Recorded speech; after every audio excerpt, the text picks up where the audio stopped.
So mga sangkay, may breaking news, no? Nasa delikadong sitwasyon ngayon ng ating bansa dahil pumasok na nga po itong napakalaking bagyo na tinatawag ito mga sangkay na Super Typhoon Inday.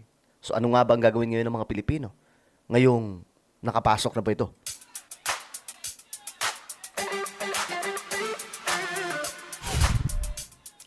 Okay guys, so ito po ay babala sa ating lahat ngayon, no?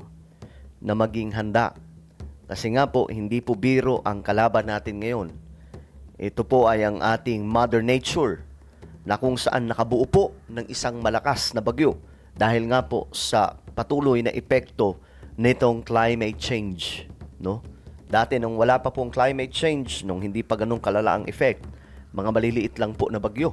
Pero ngayon mga sangkay na masama na po yung epekto nitong climate change, talagang lumalala po ang sitwasyon. So pag-usapan po natin ito mga sangkay kasi ayon po dito sa report, ayan, nakapasok na nga daw po sa PAR itong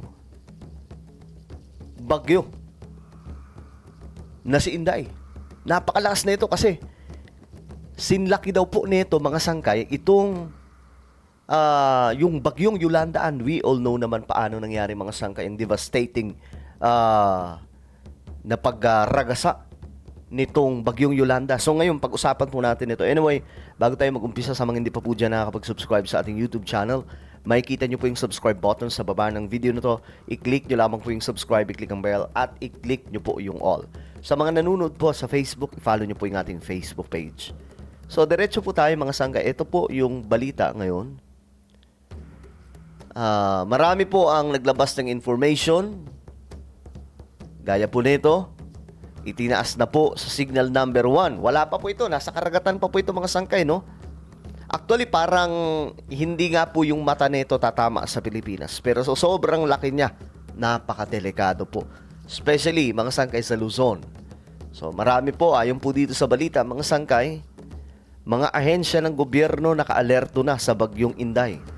So ngayon mga sangkay, tignan po natin itong balita. Pumasok na nga ang Super Typhoon Inday sa Philippine Air Responsibility. Makapalayan po natin live ngayong umaga si Mr. Benson Estereja, Weather Specialist mula sa Pag-asa. Mr. Benson, good morning po. Good morning, Sir Anjo. Mr. Benson, sa lawak po ng kaulapan ng Super Typhoon Inday, no, may mga lugar ba sa bansa na maapektuhan na ng ulan at hangin na dala nitong bagyo? For now po, wala pa naman yung direct effect na tinatawag. Ayan mga sangkay, tignan po ninyo kung gaano siya kalaki.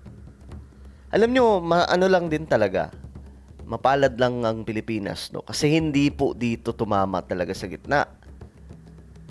Medyo lumihis po siya, pero pag lumapit po dito, halimbawa andito mga sangkay, hagip yung North Luzon. So sa mga taga-norte, lalong-lalo na po sa Batanes area, please, kung delikado yung inyong lugar, mas maiging lumikas doon muna sa mga safety bago po mahuli ang lahat. Malakas po itong bagyo. Pero Kasi meron na po tayo nakataas. ito pakita ko lang sa inyo. Ito po yung epekto ng bagyo na yan. Sobrang, sumisipol pa ito sa sobrang lakas. Ayan oh. Ilan yung mga sangkay yung lakas niya. Sumisipol po, tumutunog po mismo. Sa Mariana Islands po ito. So buti na lang, ang lugar na ito nakapaghanda po sila mga sangkay. So kahit papaano, hindi po sila nadali. Napaghandaan po talaga nila kasi sobrang laki ba naman. Nasa dagat pa lang, ang laki na eh. So ganyan po ayan po mga sangkay sa Mariana Islands. Kaya yung mga nasa Pilipinas, alam nyo na ang gagawin ninyo ha.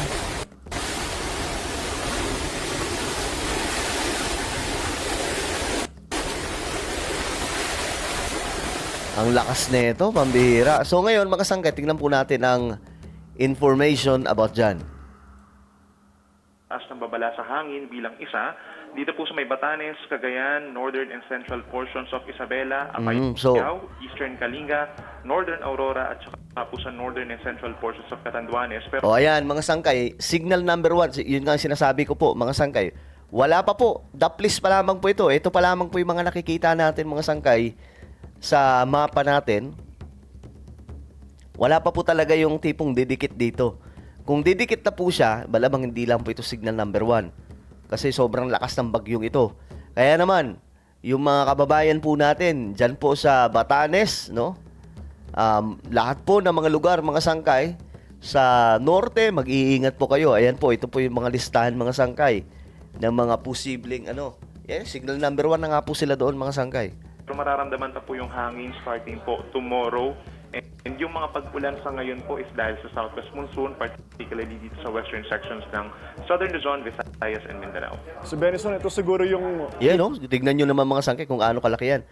Ang kawawa dito, ito po, itong Taiwan. Kasi masisentrohan po sila. Doon po yung tumbok sa Taiwan.